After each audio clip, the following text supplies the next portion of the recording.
Je pouvais choisir de ne pas répondre à la question parce que c'est mon droit le plus absolu. Pourquoi? Non. dañ la posé fii dama la fi andi pour ngay répondre samay question. mën naa wax. Bismillah. Merci. Je pouvais choisir de ne pas répondre à la question et c'est mon droit le plus absolu ndax ku ma posé question bu ma neexee tontu bu ma naqaree bañ a tontu mais damay tontu parce que li nga ma laaj ragaluma ko boo ma tuddee transhumante je l'assume bu fekkee mooy jóge ci parti dem ci beneen parti maa ànd ak président Abdoulaye Wade liggéey lu kenn du werante nekkoon mandataire à Saint-Louis nekk dans un centre le plus grand au niveau de Saint-Louis nekk fa mandataire liggéey ko assumer ko président Abdoulaye Wade daal ma ànd ak moom assumer ko nekk ak moom ba élection législative yi jeex président Abdoulaye Wade mënatul nekk candidat am naa droit tànn parmi les héritiers du président kan moo ma doy parmi les héritiers du président Abdoulaye Wade Macky Sall ma doy moom laa tànn moom laa àndal je suis libéral jusqu'aux os et je l'assume loolu taxoon ma ànd ak président Abdoulaye Wade def formation fu nekk ci àdduna bi en tant que libéral Macky Sall est un libéral m'a appelé tambaambaaluwuma toltalaanuma la may jar xam naa président ni ma kay ànd ak man ndax fañ ma taataanee lañ la taataanee mu doy ma ànd ak moom te ma assumé ko voilà ma réponse.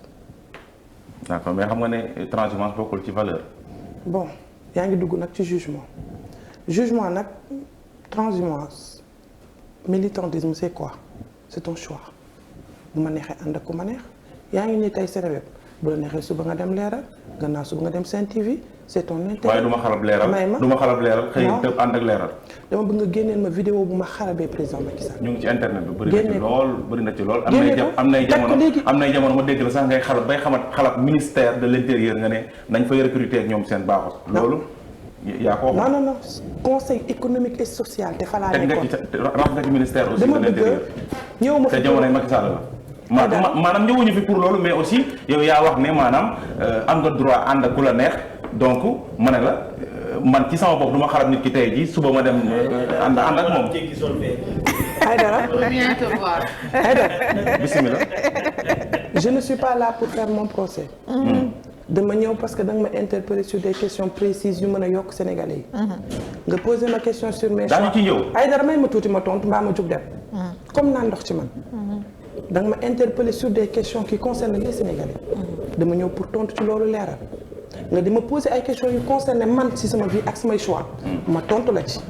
ma di la indil analogie di la wax ni militantisme tànn la ku nekk da ngay tànn ku la neex bu may jënd carte parti alaajuma kenn fu ma neex laay dugg ku ma neex laay àndal ma wax la dafa mel ne ngay xëy di liggéey dugg ci biir poste tey ànd ak bii groupe bu la neexee suba nga ànd ak bële groupe et je l'assume dama bëgg a wax jooju buñ ci naree continuer di épiloguer ma bàyyi la sa émission romb nit ñi. ñu woy ci beneen ponk. mu di li nga xam te ne moom moo soxal dogal bii nga xam te ni waa Sénégal jël nañ ko teg ko ci groupe des médias la ko sabab nag moo di Ahmed Aïdara mi nga xam te ni moom moo nekk léegi meeru Guédiawaye mi nga xam te ni ñu ngi koy bëgg a gàntal wala sax tere def revue de presse bi nga xam te ni moom koy def ci groupe boobu mu nekk lu ni mel nag ñu bëri jàpp ne dogal yi nag jógewul sax ca CNRA mais ca palais ba ca kaw la jóge loolu aussi ñu leen di tuumal ana lan ngeen ciy tontu. bon tuuma fii lañ ko fekk fii lañ koy bàyyi ñant bi tedd bi sallallahu alayhi wa sallam tey le vendredi maa ngi ziar képp koo xamante ni taaliba tijaan nga xam ni da ngay dem xadra di ziare képp kuy jullit ci Sénégal. yant bi lañ mën a xarab sakantuma keneen yàlla mi ci yàllam ji ak matam nga sàkk àdduna sàkk nit am nañu ko gëm te duñ ko gëm ba abadan sakantuma le président Macky Sall tuuma fii lañ ko fekk man nag duma ci sori parce que je ne suis pas spécialiste lu jëm ci affaire Sénégal je suis juriste certes mais am naa ci benn opinion Ahmed Aïdara il a gagné les élections les gens l'ont félicité. nee nañ ko na dem ak jàmm bu amee xam-xam ba mu am mën-mën bi na doxal. loolu jotewul ak dara. tous le fait que mu mën a dem télé am possibilité di wax lu ko neex di def lu ko neex te mu am parti politique am farfarloo la Ahmed Aïdara di def. CNRA di ko teg ci yoon yéen ñi seen bopp di yëngu ci milieu bi yéen a ko war a mën a nangu. Où sont les journalistes qui ont eu à faire des formations? Où sont les animateurs qui ont eu un objectif? ñooñu dañ leen di jël sànni leen ci bale bi boole leen ak koo xamante ne dafa am connotation te connotation mu assumé ko mu taxaw laaj baat ñu jox ko léegi kooku dañ koy bàyyi mu am temps d'antenne boo xam ne lu ko neex lay wax loo xam ne man jéegi mun ma kaa tontu saa su ne est-ce que yoon la sa aqulaay taala laa lay laaj est-ce que yoon la. déet man kay yow laay laaj. ni nga amee possibilité laaj ma la am possibilité laaj ma ndax dañoo jàkkaarloo waxtaan la ñuy def fu mu nekk nii. may wax nag léegi Sénégalais yi ko fas yéene woo tontu ma wax ak Sénégalais man yoon la. c'est ton avis et je te l'accorde sénégalais yi am na loo xamante ni xel moo ko mënul nangu li xel mënul nangu mooy ki nga xamante ni day xëccoo ak yow mu am arme boo xamante ne amoo ko te c'est pas arme légale mu am télé possibilité chaque jour mu war a mën a taxaw wax lu ko neex ba géex def ay commentaires et le commentaire est libre te dara du ko ci fekk dama ne man Diégui am naa droit ni loolu du yoon. loolu buñ ca yemoon kese nangu naa sax ci li nga wax noonu ci benn parti du yoon waaye ca biir RTS ak ña koy xaj ña koy xarab ay politiciens yu mag a mag lañu. boo tey ka jiite RTS tey jii day politique wala politiqueul. waaye loolu da nga ko gis mu lambar la ci télé bi te wax est-ce que. RTS. loolu laa la wax. RTS boobu est-ce que da nga ko gis mu lambar la ci télé bi. est-ce que da nga gis Racine Talla chaque jour mu am moo jiite télé bi. waaye nag pourquoi Racine Talla amul droit de diriger RTS. est-ce que Ahmed Aïdara dafa diriger est-ce que ñun dañoo xuloo ak Bougane Gueye Dany. Bougane Gueye Dany ngi nii yor ay impôts yu mu fayul est-ce que dafa tax ñu jotee ak moom ki ñuy joteel dañ ni Ahmed Aïdara amul possibilité en tant que ku far di jël ay temps d'antenne yoo xam ne am na ci droit chaque jour il s'adresse aux Sénégalais il fait passer ses messages c'est pas juste c'est pas de l'équité et amul égalité ça c'est du droit ça n'a rien à voir avec ki nga xam te ne dañ ko tànn pour mu diriger ko Ahmed maa ngi xaar nga posé ma ay questions yuy doxal Sénégal waaye yi nga may wax daf may tardé arrêté Ousmane Ngom bii nga xam te ne aussi lankoon ngeen bañ ne duñ ko fi jëlee CEDEAO cour de justice bu CEDEAO jël nañ dogal ne kat na état bu Sénégal abrogé li nga xam te ni moom moo jëm ci loolee nga xam te ni ñu ngi ko duppee woon ki fi nekkoon ministre de l'intérieur Ousmane Ngom loolu aussi ab défaite la bu nga xam te ni état bu Sénégal amati na ko ci kanamu yenn ci ñu nga xam te ne ay opposants lañ mën nañ leen tubbee noonu. bon je ne suis pas là pour def ay jugement défaite ou gagner ou pas man du ma utiliser boobu moom je suis juriste je pèse bien moom moo su ma koy wax. lu défaite opposition défaite xam nga fan la ko am élection jot depuis 2012 ñu yëkkati ko si kaw teg si suuf opposition fan la am défaite 2019 ñu yëkkati ko teg ko si suuf. opposition fan la boo bëggee ñëw ci loolu dinañ ci ñëw pare gu ma benn par benn da nga maa posé question opposition fu mu am défaite mooy élection yi passé ñu gañ ko 80% dans ce pays. C'est ça, avoir une défaite par rapport à l'opposition. Maintenant, par rapport à une décision de la CEDEAO, la CEDEAO, c'est pour promouvoir la coopération. La CEDEAO, c'est pour l'intégration des peuples. La CEDEAO a 3 instances, l'exécutif, le parlementaire et la cour de justice. Am nañ droit jël ay décisions. Suñ jëlee ay décisions, maintenant libre arbitre au président de la République, ñu tegam ñu méngoo ci décision boobu ak ñu bañ ci méngoo. Je ne fais pas de jugement et je me l'interdis. Maintenant, li nga xamante ni wax nañu ni Ousmane Ngom li mu tegoon en tant qu'arrêté dañ koy def wala waruñu ko def CEDEAO joxe na date limite 3 mois pour l'État du Sénégal. wait and see laa ci mën a wax parce que je ne suis pas au niveau des confidences du président Macky Sall. d'accord waaye ceetlu génn la moo di saa su CEDEAO wala cour de justice bu CEDEAO yëkkati ay dogal li ngeen di njëkk a def mooy bu fekkee arrangé na leen ngeen jëfe bu leen arrangé wul ngeen jëfe misaal gi. génn la mooy li nga wax ni léegi muy 3 mois yi leen jox moom mooy ultimatum bi yéen a ngi xalaat da ngeen ko def wala du ngeen ko def mais également gisoon nañ ko fi ci jamonoy atteb Khalifa Sall yëkkati nañ ci kàddu parrainage bi CEDEAO yëkkati na ci ay kàddu waaye du ngeen ko jëfe loolu moom ci lan la bokk. bon dinaa tëb tuuti waxu CEDEAO bi ñëw taxaw si ñaari exemple yi nga joxe pour ne pas di def sur place ci CEDEAO bi li concerne Khalifa Sall taxaw na waxul man defuma daf ne du man doom man Diégui en tant que juriste man dong pour man dédouané wul kenn bu fekkoon dafa wax deful du yéen taxaw fii man ma taxaw yow nga taxaw sama morom taxaw ñu ne on veut que ce pays évolue on veut que ce pays jóge un point A à un point B te ñu xam développement ñu xam démocratie c'est un processus day jóge fii àgg fee léegi nag loo doon am démb est-ce que dañ koy nangu tey mës nga gis ñu jàpp policier tëj ko te fekk na en 1960 wala en 1975 c'est arrivé en 2022 lii nag bu fekkee dafa doon am loo xam da doon am ci biir kees yi tey jii ñun bëggatuñ ko am nañ ci droit on a droit à aspirer à une évolution on a le droit d'aspirer à l'évolution des choses et dans le bon sens mais Khalifa Sall waxul jëlul dafa ne du man dong kon kooku dama koy bàyyi loolu du ma ci spéculer la deuxième chose par rapport au parrainage est-ce que ñun dañuy toog di seetaan Samba Boy bu ne jug taxaw ni dama bëgg nekk député kaay ma jox la benn donnée et c'est scientifique tu peux vérifier dans ce pays quand on veut être candidat que ça soit les présidentielles ou les législatives il faut nga am représentant dans tous les départements de ce pays ou les communes ou communautés rurales et même au niveau international il te faut 42 000 représentants parrainage bi ñu laaj la 30 000 personnes waaye yéen ku mënul am représentant bu nekk ci bureau bu nekk est-ce que tu es habilité à demander à ce qu'on te donne ce pays génn boo ko dëgg wax fekk. nee nañ loolu moom filtre la. waaye nag pourquoi kenn du filtrer est-ce que état dafay jël di organiser ay élections. maanaam ñi ñuy waxal état dafay jël di organiser ay élections état dafay jël ni ay moyens yu dul jeex pour organiser élection dañ ni ku nekk war nga mën a am représentant ci bureau de vote bu nekk waaye léegi de toi à moi kon mënul am représentant ci bureau de vote bu nekk est-ce que yow war nañu mën a taxaw di jël temps di imprimer sa ay affaire di ko dawale ci dëkk bi yëpp on a besoin de 42 000 personnes yoo xam ne ñoo war a mën a toog ci bureau de vote bu nekk pour mën la représenter pour mën a xool ne serait-ce que pour les PV yow mënuloo ko am après nga leen yow léegi lu tax kenn du la segg mais waxante na bu ñu xoolee ci candidat indépendant yi d'habitude la ñuy wax que ni ñoom la ñuy bëgg gën a teel a recaler ñu bañ a bokk ci élection yi mais tey boo xoolee ci l'opposition bi tam ñu ngi wax ni probabilité la tam ñu mën see saytu ne ñoom ci seen wàllu bopp mbër ya fa gën a mën a àndal gàllankoor ñii la ñuy bëgg a féete boo nag jaarale ko ci parrainage bi. ban mbër tuddal tur bi ma tontu la. ñoom mbër tey boo demee ci Yewwi Askan Wi. Yewwi Askan Wi kan parce que c'était un mélange une coalition juste pour une élection. coalition Yewwi Askan Wi. seeni mbër. ragaluñu ko parce que c'est les deux coalitions Yewwi Askan Wi et Benno Bokk Yaakaar qui ont pu avoir 42 000 représentants on les attend te bi ñu ko defee dañu leen daan ñi nga xaaraat élection yi te dañu leen di daan. s'agissant du parrainage ñoom féete nañu boor ba. quel est le problème donc y a pas de problème. maanaam li ko wóorul sa bopp demal nga wuti sa 30 000 nañ waxante dëgg. 17 millions d'habitants tu ne peux pas avoir 30 000 de signatures nan lañ mën a taxawee pour manipuler askan wi tamit man sax li ma bëgg a wax par rapport ak loolu jéggi moom mooy tey jii dafa xaw a am incohérence c'est-à-dire incohérence bi fi mu nekk mooy je vais commencer par le président Macky Sall pour wàññiwaale sa xadar tuuti xam nga tey jii pour la plupart ci acteurs politiques yi dañu jàpp ne c'est insensé par exemple le Benno Bokk Yaakaar nga koy demander parrainage te xam xel ne Benno Bokk Yaakaar élection yi passé rek am na plus de 40%.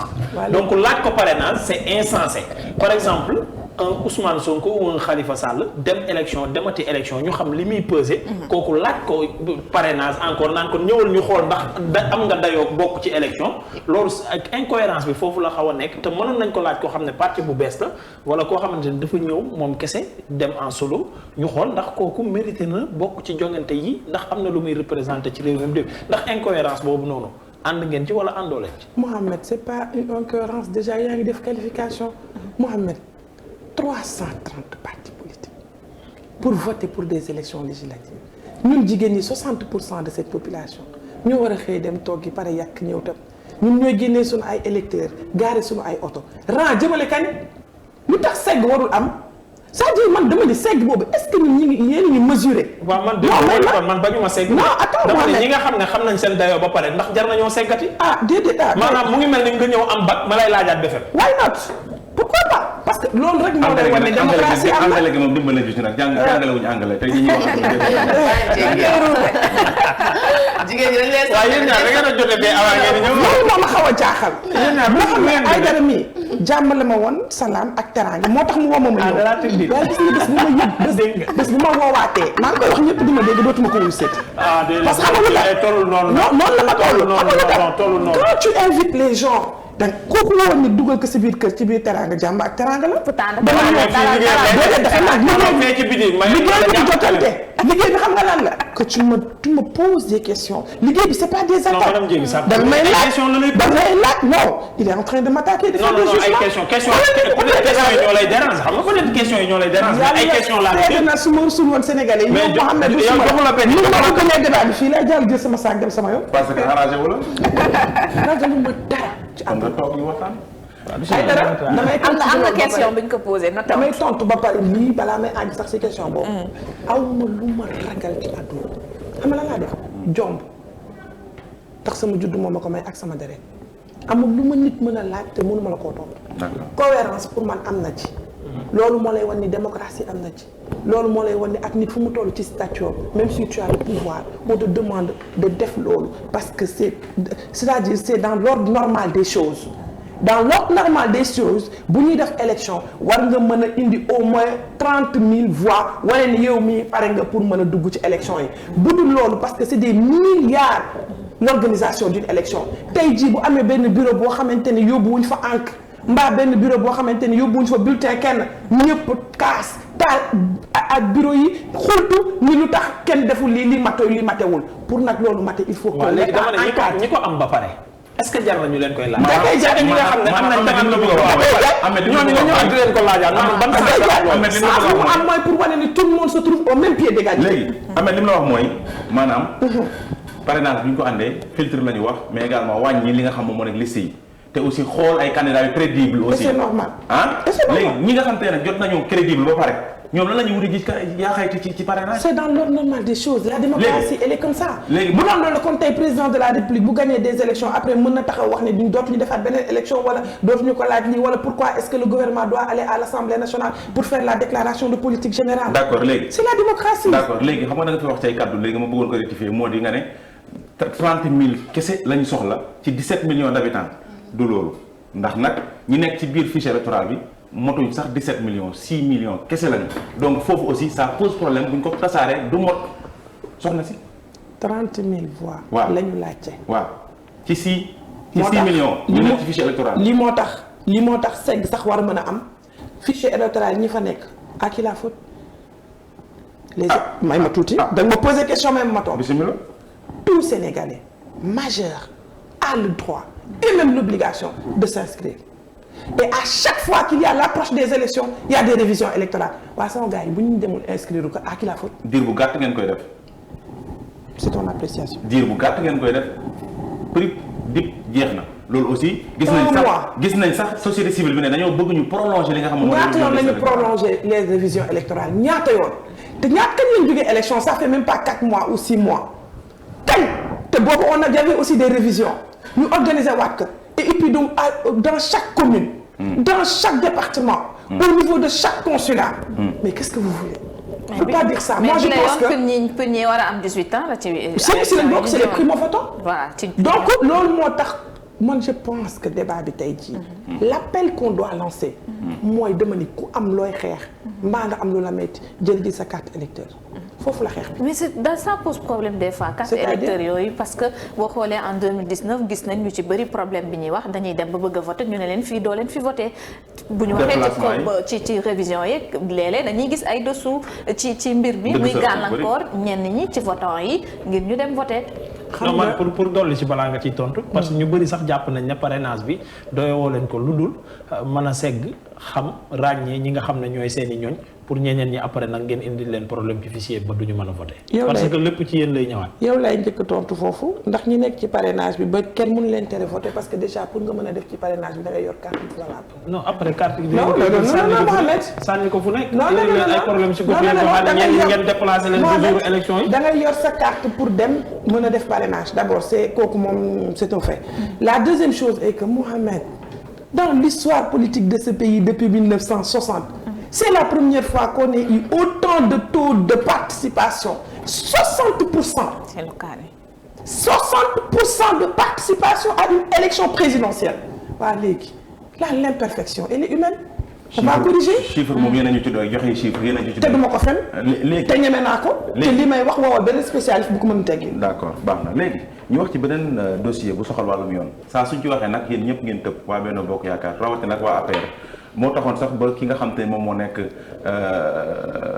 Malick Gakou borom parti boobu may fàtte tur bi daal doon wax ni di ngeen war a yàbbi nag. kii nga xam grand parti voilà borom grand parti moom nga xam te ne nii nee na da ngeen war a yàbbi Ousmane Sonko ndax yéen fu ñu waxee Ousmane Sonko rek ngeen tëb lu leen ci dossier Adji Sarr Ousmane Sonko yéen waa APR lan moo leen ci lu ci seen yoon ba saa suñ ci tuddee ngeen wax. oh my God. soo ma waxee ni nañu yàgg Ousmane Sonko dafay nekk wax ju ñaaw pour. Malick Gakou ko wax de. ça m'intéresse pas tontu ma Malick Gakou yow dinaa. d'accord li ma lay tontu mooy. lu tax ñuy wax ci diggante Ousmane Sonko ak Adji Sarr. je n'aime pas en parler si tu veux pas en parler on peut ne pas en parler. dama laa laaj de. ok kon nag bu ma laajee ma tontu la. lii moo tax waa APR di ci wax. lii moo tax waa Benno Bokk Yaakaar di ci wax. lii moo tax parce que ku ñu ci laaj ñu daw ñu yaakaar dafa am lu ñu ciy ragal man Diop ragaluma te samay morom ragaluñu diggante góor la ak jigéen bu la neexee du ma jaar ci turam góor bu am ndombal tànk bu doon li mu doon ci biir dëkk bi tëju ak benn xale bu jigéen bu am ñaar fukki at góor bi weddiwu ko jigéen bi weddiwu ko ku góor ki am personnalité la jour tabaski la couvre-feu am na mu tëju ak jigéen bu am ñaar fukki at xale bu jigéen boobu lu mu aay si jàng mënta nekk médecin rawatina spécialisé wu nekk thérapeute bu nekkoon surdoué sax balaa muy am bac dafay nekk 16 ans bu amee 16 ans itam bu war a def médecine 7 ans bu defee médecine 7 ans war a def 3 ans spécialisation voilà les faits. yow yaa fekke. li ma la tegal nii non. oh Aïdara Ahmed wax ci débat bi nekkul xam nga lu tax nekkul. j'ai pas encore fait de jugement. non non non je suis en train de poser. non parce que voilà. non attention. quand je pose des faits j'ai pas encore donné mon avis. il faut que ki may waxal mu am dégg-dégg bi may wax. dégg-dégg c'est les faits. ma définir la lu fait bu fekkee leeru si sa bopp en termes juridiques. fait mooy li nga xamante ni dafa am teg amagul appréciation. mooy kenn yëkkatee gu ko kenn lëx ma ju ko kenn seetagul lu ci nekk. joxe gu ma sama jugement les faits mooy li nga xamante ni da nga cee teg sa bët ni rek Ousmane Sonko député la wala du député Ousmane Sonko góor la wala du góor Ousmane Sonko ibaadu la Ousmane Sonko amul ñaari jabar. déedéet may ma tudd pare gu ma dama lay teg ay faits may ma Ousmane Sonko am ñaari soxna. Ousmane Sonko du jour tabaski la dem weddiwu ko. Ousmane Sonko weddiwoon na tëju na ak Adji Sarr parce que dañ doon daf ko doon maase. mais nee na feebar ko fa yóbbu. déedéet léegi dugg nañ ci jugement bi. xam nga man ba tey duggaguma foofu. dama ne la Ousmane Sonko weddiwul ni moom ak Adji Sarr nekk nañ ci benn néeg ñoom ñaar kese. c'est un fait ou c'est pas un fait. c'est un fait. Adji Sarr amul ñaar fukki at. man de mosuma dégg Ousmane Sonko ne tëju na ak Adji Sarr fi mu nekk mosuma ko dégg. fu mu ko maasee si mbedd bi wala si diggu tali bi. xaw ma ne fu ñuy maasee woo léegi ma xamal la fu ñuy maasee woo donc c'est un fait duggaguma ci jugement yi Adji Sarr ñaar fukki at la Adji Sarr jigéen la Adji Sarr mënta nekk thérapeute donc xam nga liy indi léegi nag mën nañ dugg nag ci jugement yi léegi kon lépp loo xamante ni fat la Adji Sarr fu mu ko mënee ndax dama ni bu nekkoon surdoué sax lu tax mu nekk médecin waxtuma mais Sonko nee na poche am moo diisul moo ko may muy dem ci ay kinésithérapeute ñu ne ko ñii mën nañ bës bu ko defee bu demee day summi t-shirt am rek. douleur yi rek lay wàññi ñu defal ko massage à 4 mains. bu ko defee doon paju ak wàññi douleur la woon ak wàññi douleur la daal parce que dafa tawat. merci beaucoup.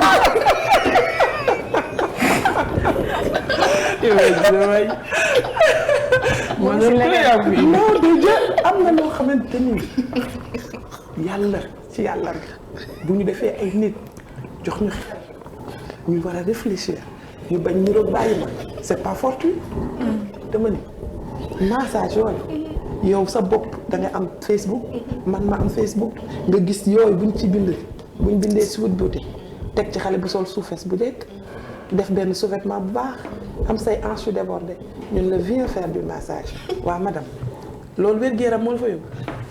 douleur yi ak kon baax na man damay teg rek man dugguma ci jugement l'affaire elle est pendante devant la justice on est en train de poser les faits fait bi mooy Ousmane teg na ñaari jéegam biir këram Ousmane tabaski jot na génn na këram Ousmane couvre-feu am na génn na këram Ousmane te sax du tabaski tabaski la du jour tabaski jour tabaski la du jour tabaski jour tabaski si la bokk déjà du benn yoon premier jour bi mu ñëw du benn yoon ne boobu moo ne ko jour tabaski mais mbir ba muy xew du jour tabaski xaar ma yokkal la si sax li nga xam ne taalibe Cheikh yi ñoo koy xam talxatil xaq bi xaq la nii rek la doon def cercle la woon du benn yoon tabaski rek cee bokkoon ci bés yi dem na fa plusieurs fois te weddiwu ko jour tabaski bi ngay wax sama dem jékki ma dollil la ci maanaam jógul rek ci ay waxam dem dafa xam nga góor bu fees boo feesee sa ndigg bi day gën a càngte koo xamante ne dafa amoon problème waaw dafa amoon problème mu ndigg déjà ci ay waxam donc maanaam métit moo ko yóbbu foofu duma ci commenté d'accord mais madame Dieng yow boo feebaree doo dem wuti ku la faj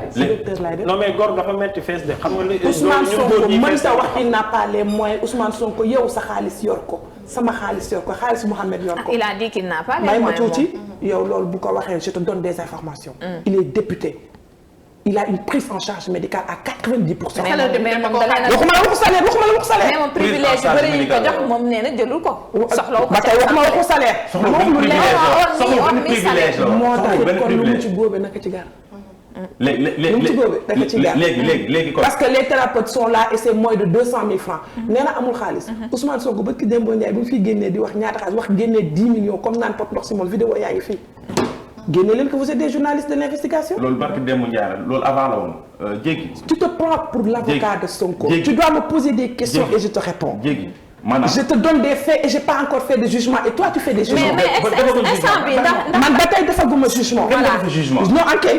tu es en train de me trouver des excuses yoo xam ne moom dafa teg wax ko. non ñun dañuy wax la ñu. am na dama ne avant d'être même député il est inspecteur de l'impôt très bien payé et bien payé yaa gën a xam ne Ousmane Sonko 100 000 francs bu ma fayee kinésithérapeute taw ko nañ waxante dëgg bu dëgg jotee nañ xoolante ci bët ñu ñeme ko wax rawatina nag mu ni taxaw kinésithérapeute nee na la doon seet te xale bi am ñaar fukki at ku ko xool xam ne du kiné te nee na buy maasé wu sous-vêtement lay sol wala suufees. nañ seet lan moo ko fi yóbbu. léegi maanaam et c'est son droit hein. maanaam bés lu boobu. et c'est son droit hein. moi je fais pas de jugement là-dessus. parce que am na ci droit parce que ku ci nekk yaa ngi dem te bu la neexee ma dem bu la neexee nga dem bu ma neexee keneen dem. waaye loo ci góob bi da nga koy gërëm am fit. waaye loolu bëgg a wax foofu ay dara dama bëgg xam ndax moom da nga teg fee yoo xamante ni mun nga ko teg mu doon chargé contre Sonko tey jii wala. non juridiquement. j'ai pas à faire de jugement. juridiquement non pas juridiquement. Pas juridiquement, mais en tant que citoyenne sénégalaise, j'ai mon mot à dire là-dessus. Et en tant que citoyenne sénégalaise, tu sais c'est quoi mon mot? Quand on aspire à diriger ce pays, quand on aspire à être le président de la République du Sénégal. Le Sénégal, c'est pas n'importe quel pays. Quand on aspire à faire ça, il faut s'assumer. Quand tu fais quelque chose, tu l'assumes. Jéggi léegi bu wax doomu jaam yi jug leen ngeen def mortal combat ñu rey ma ci loo xam ne yaa demoon ñu bësi la. jéggi kon da ngay daw complot buñ ne mu ngi si biir visa bi da yéen waa APR. complot c'est-à-dire dafa feebar dem fa ngeen jël boole ci complot raxte lu ci bokk. léegi nag su may tontu da ngeen di ma déglu parce que comme que ñett ngeen doon. waaw une dernière après ñu jox Mañoon parce que waxtu waa ñu ko il faut ñu delluwaat ci Mañoon. waaw ci bi sax bu jotee damay wax ba ñu jeex parce que fii ngeen jël. non man kii laay waxal non kii laay waxal mu convoqué daal di ma fi teg 9h30. moom posé waat question pour ñu dellu ci Mañoon man waxuma la sax man kii laay wax accéléré nee na 10h30 day quitté place. loolu moo tax da ngeen maa convoqué yow kër gi sa kër la wax da ngeen maa convoqué 9h. ni ma 9h la am émission mais yëgal ka àdduna wëngal kenn. ma ñëw fii 8h fekk ma fi et 30 ma toog di patienté ngeen dugal ma 9h40 kon dañu jël suñu temps ñu defar la maquillage dama nga rafet loolu yëpp ci la bokkoon ci toute belle. complot Ousmane Sonko dañ koo fekk ci lalam yeew ko génnee ko fa complot Ousmane Sonko dañ koo tëral ci kaw lal bi complot Ousmane Sonko ñun ñoo ko présenté Adji Sarr complot Ousmane Sonko ñun ñoo tax moom mu dem dese yaramam ba Adji Sarr mën la wax tâche bu nekk ci biir yaramam jusqu'à ses parties intimes loolu ñun ñoo ko complot est-ce que ñun nag aay nañ kon yow loo wax. ma ne maanaam li nga wax nii wax nga wax jeexal nga wax di maanaam am nga droit dem Ahmed am na droit dem man mi am naa droit dem. waaw waaye léegi nag nit day dem léegi ngeen koy faj ci wax côté yoon bu andi complot pour daal di koy faagaagal loolu la ñu gis ci dossier maanaam. loolu nga gis yow. non ak gëstukat yeeg ñuy wax ñëpp ci dossier bi. parce que ci côté certificat li nga xam ne moom certificat médical bi dafa wane lu leer nañ maanaam Ousmane Sonko mësut a sekk dara ak ki nga xam ne moo nekk soxna Adji Sarr ki nga xam te ni moom moo nekk capitaine Touré def na ci ab procès verbal procès boobu noonu génn na ñëpp liir nañ ko gis nañ li nga xam ne moom am ci dossier bi mais ba léegi nii mbir mi ci wàllum yoon layam duñ ca layam yi ak yu bëri nga xam ne am na ci dossier moo tax ñu bëri jàpp ne mbir mi kat am na lu nga xam te ni laale ngeen ko ci te loolu lañ bëggoon ngeen andi ci ay leeral yu leer nañ ndax sénégalais bëgg soxla nañ ko. Quelle est la question? procès nu mu tudd procès verbal bi nga xam te ni génn na. J'ai rien à dire là-dessus, je suis juriste. Quand un procès verbal se trouve dans la rue entre les journaux, j'ai rien à dire là-dessus. Et quand tu me parles du capitaine. certificat médical normalement da nga ma poser question ndax xam nga boo ma laajee toujours dama lay wax préciser question bi. certificat médical bu nekk ci mbedd bi certificat médical bu nekk ci journal en tant que juriste je ne m'y prononce pas parce que foofu du place am d'abord. ensuite capitaine bi ngay wax. nawloo ma ko man jéegi. man nawloo ma ko bokk si la grande muette génn ci mbedd bi di teel ku nekk ak sa cër les grandes forces. Les forces de défense et de sécurité. Je veux nommer les militaires, je veux nommer les gendarmes, je veux nommer les policiers. Ces gens-là, c'est intrinsèque à leur travail. C'est la grande muette. ba ci gis injustice daal bu ñu gisee injustice ñoom dañu taxaw waat dafa am loo xam dañ ko waat xam nga lu tax. C'est eux qui sont la constance dans ce pays. S'ils n'étaient pas la constance de ce pays, Senghor bu demee réew mi tas. Abdou Diouf bu demee réew mi tas Abdoulaye Wade bu demee réew mi tas Macky est appelé à partir bu demee réew mi tas ñooñu dafa am li leen war ils sont au-dessus de la mêlée politique nañu génn ci jaxasoo politique bi te dem taxaw nee seen place ku ci am looy wax am nga possibilité bind ko sa supérieur hiérarchique ku ci am looy wax am nga ay PV loo ci war a mën a bind waaye du ci télé rajo journal loolu man ku ko def nawloo ma la te booleetuma la sama force de défense et de sécurité te samay wax dama la ciy baare. moom dafa joxe ay explication le fait que moom gis na ni ay mbuxum déjà mi ngi am te moom bëggul bokk ci loolu. c'est sa parole contre la parole des autres et je fais confiance aux autres. Je fais confiance à la police de mon pays. Je fais confiance aux gens qui se sont engagés et qui l'assument et qui le font vers moi. d'accord kon ñoom lu ñu wax laay déglu moom li mu wax sax moom. yaa fi wax léegi maanaam woote mortal combat. waaw waaye bii la yoon dégg nañ Ousmane Sonko mu ne na ñëpp toog déglu li nga xam te moom mooy xew ca yoon xanaa bii la yoon di nga ko rafetlu. torop xam nga lu tax. naan na ndox bu sedd jël na seetu xoolaat boppam xam ne dëkk bii bu ko taalee mën na ko gagner un de ces jours dama ko koy ñaanal di ko ñaanal képp ku ko bëgg bu ko taalee fu mu koy exercer. dëkk bii li ko téye moo ëpp li ñu tas man ak yow li ñu boole moo sut li ñu tàqale balaa ñuy boot bokk baatu laa ilaha illallah muhammadu rasulullah sallallahu alayhi wa sallam ñu bokk leneen ak leneen ñu bokk Sénégal gii ñu bokk xeet bi ñu bokk deret gi ñu bokk lu dul jeex loo xam ne c'est matériel et immatériel loolu moo sut li ñu tàqale moo tax bu kenn di foowee yooyu il n'avait pas à interroger gis nga bu changer discours bi du yaa ngi ne di tudd sama changement discours moom nga ubbee son changement discours personne n'en parle je peux te faire sortir 10 vidéos yoo xamante ni Ousmane Sonko c'est qu'introduit fu mu waxoon du ma dem wuyu ji justice fi mu ne dem naa signé ji fi mu ne signé naa 10 fois fi mu ne signé naa 11 fois fi mu ne dootuma signé je t'aime est-ce que tu le sais. tu es toute belle tu vois. inventé wuñu ci plateau. moi je l'aime bien. dañuy waxtaan. xam nga lu tax. waxtaan bi loolu moo ko indi. waxtaan bi xam nga loolu moo tax xam nga lu tax may bëgg may indi loolu. il faut diffuser l'amour. Quand on ne diffuse pas l'amour, il y a trop de violence dans ce pays.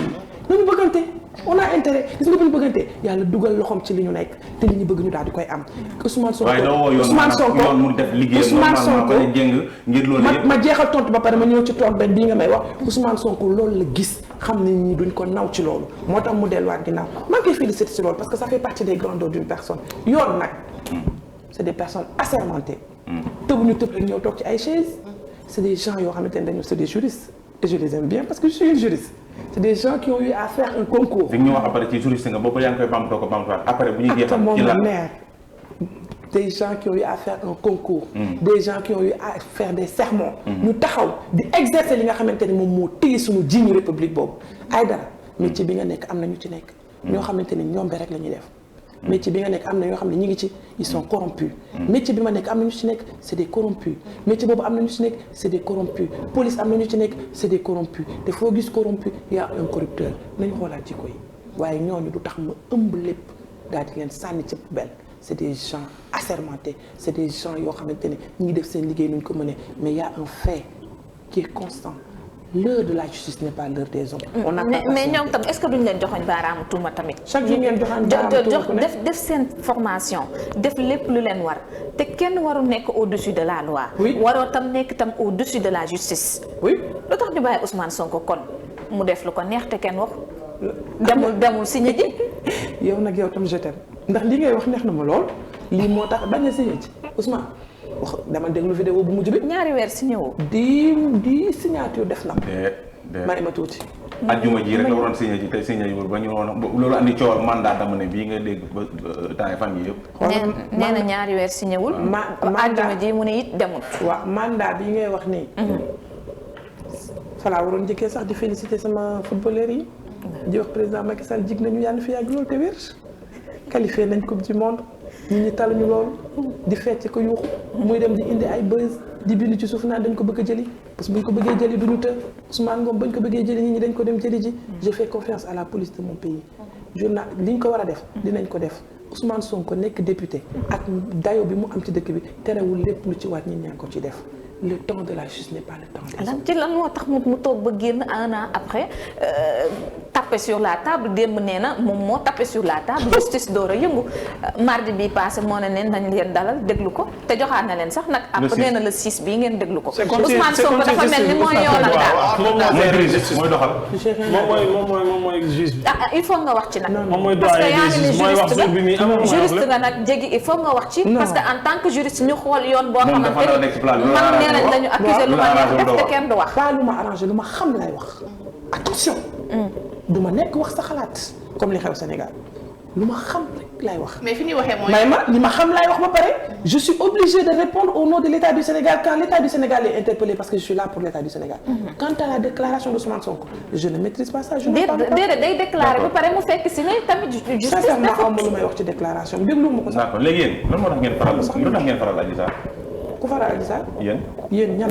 yow mii sa discours bi ku ko dégg def c'est en faveur Adji Sarr. contrat xam nga tu es en train de tirer des conclusions faraluma Adji Sarr te am naa droit faral Adji Sarr mais faraluma Adji Sarr xam nga kan laa faral. la justice je demande à ce que justice soit faite je demande à ce que jigéen bu mu mënti doon ak boo mënta am ak foo mënta dëkk ak làkk booy mënta làkk na nga nekk citoyenne sénégalaise tu as droit à la justice. nous sommes dans un état de droit que pour Adji Sarr que pour Sonko. li muy nekk yëpp sama adversaire politique je demande à ce que justice soit faite parce que Sonko a droit à une présomption d'innocence Adji Sarr a accusé am na ci droit que la justice soit écrite et que le soit faite et que le droit soit dit voilà ma conviction et ma constance. d'accord léegi Macky Sall seen njiit. sama xarit. waaw moom ba mu bañ ko falee léegi def na fukki at. macha allah su ma la doon laaj nag bilan xam naa lu positif nga may wax waaye. lu positif googu nga naan maa wax ñu bëri dañu jàpp ne lu négatif la ndax lépp lu nga xam te ne diggee woon na ko nguur sénégalais yi fal ko amul lenn lu mu ci def loo ciy tontu. lu ci ëpp. li ma ciy tontu mooy le bilan du président Macky Sall est matériel et immatériel le bilan du président Macky Sall dafa am lu nit mën a duut baaraam. mooy lu sa xool tàng-tàng. lu sa bët gumba am na loo xam ne nga ne si teg sa bët. ci côté immatériel. wala matériel maa ngi ci matériel immatériel mënoo ci duut baaraam yow. d'accord. sur le plan matériel. mu ñëw fekk loo xamante ni terre bi mu ngi nii nga teg ci sa bët.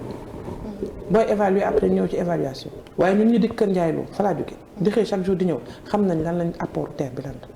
autoroute bi gis nga ko Ila Touba gis nga pont bi VDN bi gis nga man mi di ñibbi Kër Ndiaye Lo bu ma neexee jaar léegi VDN bi romb nag kër Lay Maxtaar jaar ci kaw pont bi yow gis nga Foundiougne laajal waa Gambie lan la ñuy daj ci pont bi. bu dee nit ñaa ngi dee xiif nag. da nga ma laaj non attention. da nga ma laaj li nga wax nii kenn du ko lekk. may ma ma àggale.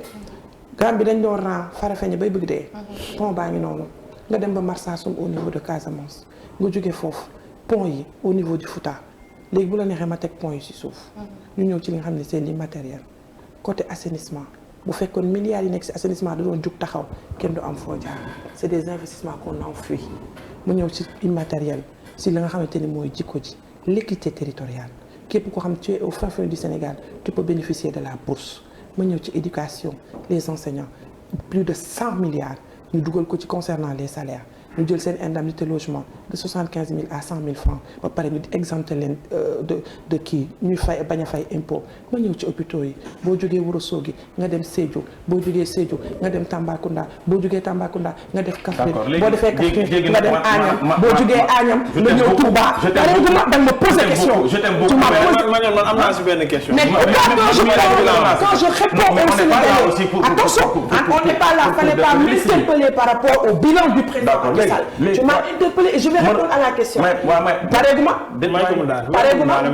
pareeguma ma ñëw parce que quand tu me poses une question da nga may bàyyi ma àggale parce que da nga ma poser ay questions ma ñëw ci Air Sénégal d'accord naa ci yow léegi pareeguma di ma may ma wax ñaar pareeguma ma pare ci jour hôpitaux yi ma ñëw ci li nga xamante ni mooy Air Sénégal ñaari avion yu mu fi indi jël benn tuddee ka Langue de Barbarie sunu dëkk bi nga xamante ni ñun waa Ndar muy Saint-Louis au cœur et je termine par le sport le stade Dakar Arena Arène Nationale ainsi de suite maintenant l'opposition dit que c'est un bilan négatif je ne condamne pas je dis qu'ils sont dans leur rôle Aïdara chacun est dans son rôle et le président Macky Sall n'a pas tout fait je suis d'accord avec toi qu'il reste des choses à faire. Moi, je suis une femme, je suis une jeune femme. Je lance un appel à mon président. Président Macky Sall, revois la politique par rapport aux femmes, même si tu as beaucoup fait, par rapport au financement, par rapport à beaucoup de choses. Revois la politique par rapport à la jeunesse. Tu as promis 450 milliards et je sais que tu vas le faire. Il faut encore le faire. Voilà ma perception des choses. par rapport ak bilan bi yaa ngi lim déjà ci sport bi bi ma gën a bëgg yaa ngi lim stade yi moo ne ñaari stade de nga fi lim an ko xeeb torop par rapport ak li fi nekkoon yëpp ñu yàq ko ñoom ci seen magistère ba pare championnat yi club yi Ndakaaru rawatina ba léegi nii amul équipe yi amatuñu fu ñu recevoir benn club recevoir wul ci stade loolu problème la ci sport bi bu ñu ñëwee ci li nga xamante ne moom mooy santé bi chaque jour ñu dégg waa santé bi di grève bilan bii nga fiy wax nii xanaa àggul ci ñoom njàngale bi moom ñëpp xam nañ ne année blanche bi dañ koo frôlé xaw tuuti ñu dem ci année blanche bu ñu jógee ci li nga xamante ne mooy loolu nag ñu dem ci dundin bi mbënd mi ba léegi mu ngi fi di ñu bëgg a rey ba mu fi toogee ba léegi amul benn solution bu mu ci indi waaw département di la mujjee def Kër Massar maa ngi laajte sax ndax département dafay tax mbënd dem donc leneen li nga xamante ni moom mooy dund gi nga xamante ni moo tax sénégalais di ñëw ngeen jële fi SDE indi fi Sen'Eau ndox mi yokk ñenn ñi saa yu ñu xëy ay erreur de facture ay déjjati concours nit ñaa ngi bëgg a dee électricité bi c'est pareil dund bi moom da ngeen di yokk ñaar fukk bu ngeen di wàññi dindi juróom ba léegi nii kenn mënta wax seen wàññi gi ci ban njariñ la indi ci askan loolu lépp est-ce que du ngeen ko boole ci bilan bi xam ne nag am na ci pàcc yu bëri yoo xamante ni ci surtout côté social da ngeen cee laaj nangu ko pour mën a àggali nag seen mandat bii leen fi dese nag pour mën a joyanti parce que su ngeen ko nangul problème dafay continuer Mohamed du ma d'accord ak yow ci li nga wax waaye mën naa d'accord ci benn yëf parce que ni nga ko présenté moo neexul man xam nga nan laa koy présenté l'être humain c'est l'imperfection ni ma koy présenté mooy uddeeku ne yóbbaale wu ne ni ma koy présenté mooy président Macky Sall def na te du mat te matewul te du mat ndax gouvernement benn du mate fenn président lay def ba fu mu mënee mu wàcc keneen ñëw def ba fu mu mënee sport bi je ne suis pas très calé par rapport au sport même bu fekkee ne xam naa ni PSG la fara ak Real Madrid xam naa ni 11 personnes ñooy nekk ci biir stade waaye am na loo xamante ne am na ci terrain toi tu sais ce que je veux dire waaw bu rubee dina ma fi fekk je prends tout mon temps donc par rapport kontaan naa trop si jigéen ñi donc par rapport au sport comme li ngeen wax yow si bopp moom ci boppam bi may lim par rapport aux infrastructures dafa ni ma lekk bi am na loo xamante ni kenn du ko lekk yow sa bopp yaay xeeb ñaari stade yi am na ñoo xam ne def nañu sorti taxaw ni pourquoi mu jël autant d'argent di ko investir si stade adduna ni mel gis nga yàlla ci boppam da nga koy ñaan dara ñaanaat leneen sakatuma ki nga xamante ni c'est le chef de l'État du Sénégal qui est en train de gérer tous les secteurs. mais yéen a koy bàq moo tax wax la boo may posé question. non dama lay neeraloo foofu rek doyu moom stade doyu moom ba ngeen koy bàq. da nga koy bàkkoo nag ndax stade bii ñu recevoir. waa 10 ans benn stade 10 ans benn stade bu baax ngeen defar 10 ans fukki at. maanaam loolu est-ce que jar na bàkkoo. sama sëriñ doo bàyyi ma àggale. waaw àggali. sama sëriñ même ma àggale waaye. àggali stade bii dañ koy bàkkoo carte barkal macha allah. bañ ki dem bañ fa dugalee Égypte loolu rek tax nañu gagné leen balaa marché bi di commencé kon président Macky Sall bu fi fekkoon 5 stades kon bu ci yokkee yeneen 3 yi mu def kon dañu daal di sant yàlla am na ni la mel keneen kii ñoo tam daf fiy fekkaat yi daal di ci yokk par rapport au championnat et au club du ma nag wax sa xalaat mënuma ci sori parce que xaw ma ci dara concernant la santé. arène nationale bi mënul jël combat. hôpitaux yi. limal naa la 4 hôpitaux yu mu tabax de niveau 3. ma wax la ko buñ ko fi fekkoon kon bu ci yokkee day gën a avancé loo nit yi. non waxuma infrastructure bi personnel sanitaire bi ci boppam. maanaam boo tabaxee ay hôpitaux yokku te ñooñu chaque jour ñu nekk ci jafe-jafe maanaam ban njariñ la am maanaam ñooñu gënoon yokk njariñ daf ciy am parce que balaa ngay am personnel bu ñu amee tam te amuñu fu ñu leen fajee jooy bi dafay am fu nekk ngay commencer par priorité et c'est la politique et une vision du président Abdoulaye Diouf Sarr di ko doxal ci lu mucc ci ayib kon nag foofu la ñuy commencer loo gis dafa am fu mu commencer et le personnel aussi dama leen di fi encourager mais di leen wax ku ñu affecté Ouro Sogui mbaa ñu affecté le Sédhiou demal loolu tam c'est un problème comme dinañ leen affecté nag d'avancer jéegi li leen éducation mais jéegi foofu bul demagum parce que bu ñu la affecté tamit nga dem ci biir fi nga war a fajee pour nga am li nga xamante ni jumtuwaay yi nga soxla ça fait défaut tamit dina tax ba ñu bëri ñu dem boo yéen ñaar déjà question yi ngeen ma posé ñu ngi nii kii daf may laaj di ma wax lu tax non man samay laaj dama kii dama wax personnel pour vous dire non réplique def ci sax li nga wax les hôpitaux sont très bien équipés avec non on va toujours ci biir au fond fin du pays des femmes qui meurent ci wala accouché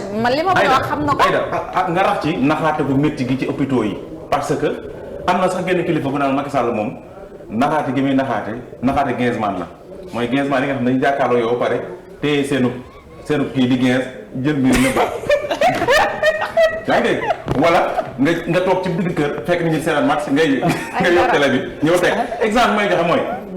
ñaata hôpitaux lañ fa woon naan xoolal ma ndax maa ngi dox bu jub. très bien ñaata hôpitaux lañ fi inauguré hôpitaux yooyu boo fa demee tey amul benn toq doomu aadama boo fa nekk muy personnel sanitaire muy équipement muy ay nit yu fay ñëw di faju yéen a ngi fàttaliku mu inauguré woon ay Kaffrine nag hôpitaux yooyu noonu ba léegi fonctionné wul.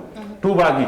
c'est extraordinaire. non attends mais dañu c'est extraordinaire. Non mais c'est pas vrai je vais lui dire direct c'est pas vrai c'est des choses que je fais très très rarement mais je te dis que tu ne dis pas la vérité c'est un contre-vérité. teggi ko génne léegi sa internet. je te défie hôpital bañ fa def ñi ñaa ngi faju défie bëgg leen Google tout de suite. waaw dama xam ne ñaa ngi faju la fa nekk ci matériel dafa mucc ci ay. attention attention ça va faire des allégations. dama ne ndax mu ngi jëriñ askan wi tu vas plus jamais m'inviter que je vienne. ndax mu ngi jëriñ askan wi la c'est extraordinaire. hôpital voilà ndax mu ngi jëriñ askan wi ndax ñi ñaa ngi faju laa wax. bu amee équipement sax ndax ñi ñaa ngi faju mu ubbi na est-ce que ubbi na. c'est extraordinaire. mais loolu moo am. non c'est pas vrai. je te dis. man jigi fi ma doon wax. je dis c'est pas vrai. du dëgg damay làkk wolof. li may wax dama bëgg Sénégalais yëpp dëkk Mohamed may ma tuuti. non je me calme pas xam nga lu tax. vous ne pouvez pas être 3 personnes à faire des relances et que vous me posez des questions et que vous ne me laissez pas répondre. Ça marche pas. Non moi je vous sais répondre. Non quand vous me posez une question. D'accord, vas-y, donnez-moi le temps de répondre. Je ne peux pas concevoir 4 relances et j'entends des contre-vérités et que je laisse passer. Voilà, je dis c'est pas vrai. L'hôpital de Kaffrine marche ubbi na am na ay matériels yu mucc ci ayib fu ko weddi ma ne la ma doo sama loxo ci kaamil Diop laa sant li may wax dama koo ñemee. man Abdoulaye Diouf Sarr jënduma moomu ma man Macky Sall jënduma moomu ma man damay def politique en toute conviction li may wax dama koo gëm te li may wax dama koo xam. c'est des hôpitaux qui sont très bien équipés am seen ay scanner am lu baax dama ne y a un certain nombre de problèmes yuy am parce que y a des protocoles qui suivent quand on ouvre un hôpital ba pare y a des personnels yoo xam dañ leen di fa affecté ñuy bañ a dem mu soxla des personnels qui sont spécialisés ma doon lancer un appel par rapport au personnel de la santé waaye je dis y a des problèmes partout ci àdduna mënoo gis benn secteur bu amul problème les problèmes ça existe et on les résout di dem point par point bu ma kenn wax hôpitaux yii ma fi lim amul matériel ubbi dañ ko ubbi wala affaire yoon te trop président Macky Sall je n'accepterai jamais ñu koy tegle ak ay waxu gën c'est du grand n'importe quoi faut arrêter ça ñu wëy barki démoo jaay mais yow parce que dañ me poser ay questions je réponds d'accord mais dama lay par rapport à l'inondation li mu wax par rapport à l'éducation c'est des choses qui ont été faites allez-y l'éducation nationale aujourd'hui kenn mënul weddi li am je vous ai dit par 100 milliards ban dëkk la ñu gis ñu dugal ko autant de salaire chez les enseignants mais métier dafay am ñoom parmi beaucoup de fonctionnaires qui sont là enseignants yi tey ñoo la ëpp salaire ki ci gën a tuuti salaire tu as 275 000 bu gën a ndaw maa ngi koy wax ci télé laa koy wax may dégg revalorisation de la non attention et il ne s'agit pas seulement des salaires les sans-abri daf ko fi fekkoon mu jëlee que 18% yóbbu ko 4%. c'est un fait ñi ma ci dut baaraam doyul matewul waaye dañ koy wax na dolliwaat man damay nangu loo xamante ni dafa am waaye dama bëgg ñuy wax contre-vérité dafa am loo xamante ni fekk nekk fi mu yëkkati ko fi ba tey ku nekk professeur à l'université sax tey jii bu ñu nee nommé par décret présidentiel la doon président Macky Sall am na fu mu fekk dëkk bi am na fu mu ko yóbbu dañ ko koy nangul nañu nangu am na lu des ñu koy ñaanal yàlla mu def lu mu mën keneen ñëw defaat lu mu mën il faut être positif moi je ne suis pas dans le nihilisme Aliou moo lay neexal ni de pour nga calmer Aliou def yaa ngi maa dem ba foofu moo tax ku ko wax damay xuloo ak yow parce que dama dugg ba ci biir lii jour inauguration bi ay nit a ngi foofu yow kañ nga dëkk Kaffrine mais lii c'est lii non man boo bëggee wax ak man sa yi ngay def ngay bàyyi lii inauguration bi ay mooy poser question waa léegi toog déglu ndox mi ak électricité bi waaw da nga ci 500 watts da nga waxoon léegi ci terre bi pour nga dem sa rendez-vous 500 kilowatts mu yóbbu ko 1500 kilowatts xam nga rendez-vous bi lan la yaakaar ne day changé waaye bu ñëwee gën a rendez-vous bi xam nga lan la je dirige le programme enfance te loolu il faut nga ñëw si kanam maa ngi ci boo leen ma laajee ma tontu après bu ma ñoon mais parce que pour ma ñoon mën a dugal maa ngi leen déglu pare pour ma ñoon def dugal poser des questions je suis là pour répondre d'accord léegi foofu lañ koy tëjee mu di ñii nga xam te ni ay xale lañu bàyyeekoo ca Nigéria ñu bokk leen ñoom ñëpp andi leen ci biir réew mi. dégg bokk leen mais Mohamed attention avec Aïdara. non mais bokk baatu olof la. non defal ko court. non bokk baatu olof la. non defal ko court. non est-ce que dina naa comprendre luy bokk. non doxul. bokk mooy paquetage. bu ko dem ci oto indi. kenn bokk wu leen nag. ah lu ñu def. waaw après na laajte. waaw léegi lu ñu def dafa kay court. lii doxul ay dara li lépp bi doon wax am na ñam gan la ilaha illallah tey am na ñam gan dañuy tëj émission bi coordinateur Seneweb dañuy tëj def ba mu baax jigéen ngeen woo boo xam ne ragalul góor te la ma choisir dama kaa assuré ma ñëw fekk fi ay jigéen yu jongo ma rafet ba bëgg dee ngeen dalal ma teral ma wute ñaa góor ñi nga xam dañ maa bëgg sorko waaye dama ko def voilà bëgg moom sorko c'est des genres de mots yoo xam ne olof la mais moom li muy wax nii waaw maa ngi déglu question ñu dem ci xale yi ma dem ñu dem ci looy jooy ma jox ko mouchoir mu jox ko mouchoir mi ngi jooy ma dem ñu dem ci xale yi Maniam ne te laisse pas faire. bon en fait. ne te laisse pas faire. jigéen bi seytaane daa gàtt moo tax ñun dañuy bëri histoire. daa gàtt waaye dina ko fekk. waa kay am na xam nga si dara. ana yéen dogal ngeen jël ci xale yooyu nga xam te ni bëri nañ ci biir Ndakaaru temps yi yëpp di sarafoo ko dugg ci kenn xamul yelwaan loolu moom ana la moo seen taxawaay. comme que yow kontaan boo ma interpellé ci loolu parce que là nag on entre dans l'institution génn nañ ci politique. je suis la directrice de la promotion des droits déjà mënoo woon sax prononcer sama kii bi da nga wax promotion des enfants. promotion des droits et de la protection des enfants. waa Niger ñoom ñoo ñëw fii am nañ droit ñëw Sénégal. ils font partie de l'espace CEDEAO et c'est normal. ñëw nañ fi di dugg par ndànk ba mu mucc bëri bi mu bëree ñu gis ni. am na loo xamante ni ñaawlu ñun liñ ciy ñaawlu mooy ay xale de 0 à 5 ans ñoo xamante ni ñu ngi fanaan ci mbedd di yeewoo ci mbedd di naan ci mbedd di tëdd ci mbedd loolu amul benn respect des droits qui sont inhérents à la personne. ba pare am ay jigéen aussi yu ci am na sax ñu wasi ci mbedd bi ñun nag en tant que ministère de la famille c'est la ñu jóg nag génnee leen foofu yóbbu leen ci benn endroit parce que du ñun ñoo leen di dellu. parce que ñoom am nañ droit nekk ci dëkk bi. parce que espace CEDEAO ba pare président aussi moom mooy exercer président de l'UA. donc fu africain nekk rek ak nam nekkee ñeewal nag. léegi nag seen gouvernement mooy gouvernement nigérien yónni fi seen ministre chargé du développement communautaire mu ànd ak ambassade bi ak association des Nigériens du Sénégal. ñu ñëw ànd ak ñun ni dañoo bëgg delloo seen i ñoñ. ñii la yëf yi demee 1126 personnes la ñaari avion la ñu def ñun ñoo leen dem nag génnee ci mbedd bi diggante canal 4 ba rond point Colobane ñu recensé presque 886 personnes gis nga bañ leen yóbboo après ñi si des ñoo doon jël taxi jël oto indi seen bopp dañoo bëgg a ñibbi kenn bogo wu leen du ñun forcé wuñ leen ñu ñëw forcé wuñ leen ñu ñibbi ñoom ñoo ñëw parce que ñoom yalwaan dafa bokk seen coutume dëkk bi ñu di jógee Zender la tudd Zender se trouve à 1100 kilomètres de Niger dëkk boobu booy takk soxna danga naa est-ce que su ma leen indee di nga yalwaan su nanguwul di yalwaan doo ko takk ils ne sont pas pauvres am na ñoo xam ne ñëw nañu fii bu mois de juin jënd nañu seen ticket ba pare dañuy dem ay ji màkk mais dafa bokk seen culture dañ daan dem Libye dem Algérie dem Côte d'Ivoire dem Mali guerre bi moo tax ba pare dafa am oto boo xam ne dafa defoon 280 et quelques personnes ñu dee ci désert bi si ñoom ñu ragal côté boobu ñu xam ne Sénégal nit ñi dañu bëri yërmande boo yoree doom donc koo ci gis muy jur yàlla nag dafa def ñu ñoom jur yomb leen waroon nañu yombee noonu ñu ne jam jur yomb leen ku ci am doom Sénégal boo gisee nga bopp doom rek daf lay yëram da lay jox ganaar jox ceeb jox xaalis lii moo taxoon ñu def ñu bëri fi am na nag yeneen xeet yu fi nekk am na sax ay talibé yu fi nekk bëgguma sax wax talibé mu jóge connotation religieuse mais des enfants de la rue ñu ngi ci commencé nañ point boobu génne fi 1126 personnes te nekkul lu ndaw dañ koy continuer parce que dañoo bëgg xale mu nekk place am mooy biir këram penku ndeyam et là je lance un appel à toutes les femmes de ce pays waxuma góor ñi de ñoom dañuy jur dem waaye yéen jigéen ñi yéen ñi war a yar yéen ñi war a téye yéen ñi war a toppatoo téye leen seen i doom seen tànk ndax place xale kat mooy ci penku ndeyam opération boobu bi ngeen di def noonu léeg-léeg sax dafay gis nañu tàmbali ngeen ko ça fait des années di dindi retrait des enfants de la rue mais des fois dañu koy xaw a jaawale ak enfant talibé yi ba léeg-léeg dina am xëccoo seen diggante ak sëriñu daara yi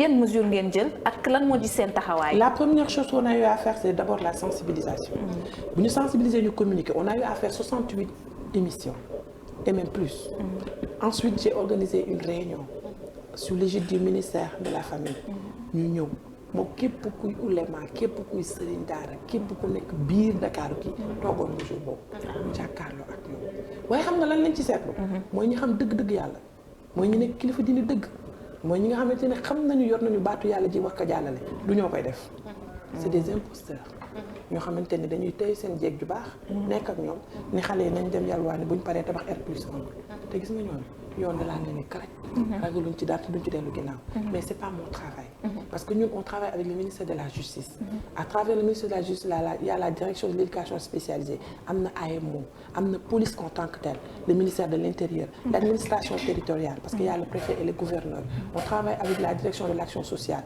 ñun fi li ñuy intéressé rek mooy yëkkati xale yi ba ñu génn ci mbedd bi waaye fu leen jëlee bi vidéo Seneweb Seneweb la nag yaa ngi Seneweb ok kon je continue ñun ce qui nous intéresse mooy jël xale yi ci mbedd bi génnee leen ñu dugg ci biir bu ñu dugalee xale yi protéger leen après léegi nag li ci des nag état bi moom moo koy continuer di ko def ak yooyu noonu. léeg-léeg ñu ne ñi ngeen di def xale yi tamit méngoo wut ak na ngeen di jëfee parce que léeg-léeg da ngeen leen di ramasser ci mbedd mi yóbbu leen ci yenn centre rek bàyyi leen fa ñoom léeg-léeg loolu la ñuy ŋaañ. lii moo tax ma di leen laaj foo leen jëlee vidéo bi oto bu weex bi ci jiitu sama oto la.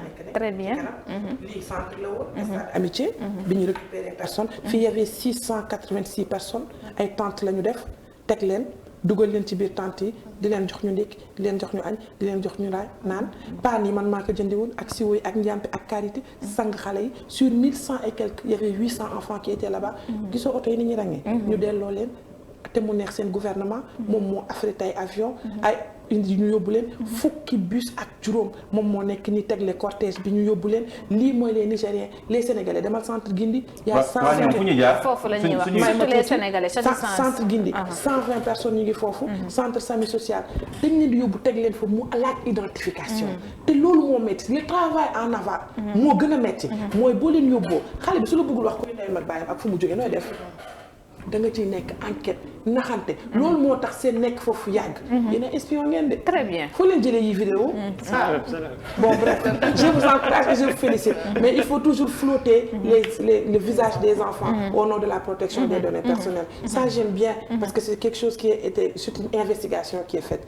vraiment je vous félicite je continue au niveau du Sénégal da ngay identifier nga jéem a xool ñii fu ñu nekk jéem a leen dugal jéem a delloo leen seen ay waajur c'est un travail de longue haleine te ñu ngi si duñ ci dañ l'état est structurel c'est pas conjoncturel duñu gérer cas par cas xoolal lii ku ko def te coow ji biir ba tàkku sagar xeeñu incidence diplomatique noonu ci am te li ci ëpp doon ay xale ñu faj leen yóbbu leen Nabil Choucair waa district ñëw ministre de l'intérieur taxaw gouverneur taxaw police taxaw car macha allah félicitations mais suivi bi également tamit daañu koy bëgg ndax bëgguñu léeg-léeg ñu dindi lim bu takku ci ay ñu doon yalwaan génnee leen Sénégal ngir mën a yoonal waaye léeg-léeg ñu jékki-jékki gisaat camion wala bokk ay bus jógee fële ñu xëppwaat waaye it ñi ci réew mi itam di taxawaalu di yalwaan léeg-léeg ñu gisaat leen ñu tàmbaliwaat li ñu mel. ma doon laaj léegi nan la ñuy def bu dugg du ñu def camion di xëpp di dugg c'est la CEDEAO je vais donner un exemple képp koo xamante ne da nga nekk Afrique tey jii nga bëgg a dem Europe te amuloo kayit mi ngi am te ñu ngi jàll te ñoom ñee weex tàll ñun ñu kukk ba pare ñoom ñu nekk espace Schengen ñu nekk espace CEDEAO xam nga kon nit avec son intelligence dañuy nax ba fexe dugg te pourtant ñoom ñoo gën a am matériel yu gën a xarañ ko suñu bos waaye xoolal ñii carte d'identité kese mën na leen fi dugal benn ñaar la ñuy def ñett benn ñaar ñett fukk ñaar ñett ba ñu toll nii ñu toll am nañ droit dugg biir Sénégal am nañ droit nekk Sénégal mais lan la ñuy fustiger c'est la traite des enfants lan la ñuy fustiger c'est l'exploitation des enfants lan la ñuy fustiger c'est la mendicité donc parce que ñoom am nañ droit ñëw Sénégal mais dans le respect des lois et règlements de notre pays defuñu ko il faut ñun ñu jóg ñu taxaw xool leen régler affaire yi wax ak ñoom dinañu ci xeex la police est interpellée le ministre de l'intérieur est interpellé ñi ngi xool les frontières mais frontières yi da ngay gis benn village fii nekk Sénégal fii nekk Gambie ñu gis beneen village fii nekk Sénégal fii nekk Guinée-Bissau ce sont des problèmes de la colonisation ni ñu daggee suñu frontières yi waaye teewul comme j'ai l'habitude de le dire l'État a comme mission régalienne de gérer la sécurité des Sénégalais faille bu amee on doit l'assumer et on l'assume on a l'obligation de corriger et d'avancer pour l'intérêt supérieur des Sénégalais lii laa gëm dama kon lii daal mën nañ xaarandi bii yoon ñu doon gis ci opération yi du bokk ak bii non y a déjà un suivi parce que le gouverneur et madame le ministre de la femme Ndeye Saly Diop Dieng convoqué nañu pour ñu def réunion d'évaluation et on continue pour le retrait des enfants mais bu kenn def figé wu rek sur le retrait des enfants au-delà du retrait des enfants dafa am suivi la réinsertion socio-économique après y a les daara modernes après c'est un processus du jeex xaalis dina fi xaa abadan man Diop damay def ba fu mu mënee bàyyi dem màggat dee dee adduna noonu la mais li ci am solo mooy nga def pour la postérité mooy kat yow boo jógee fii ni diw kat fekkoon na lii fii yóbbu ko fee lii moo tax ma naan président Macky Sall kenn du bëgg Sénégal ba raw ko ndax dañ koo teg place te day dem te bëgg na fi bàyyi wooy merci beaucoup waaw léegi dama ñibbi damay tàggoo d'accord merci beaucoup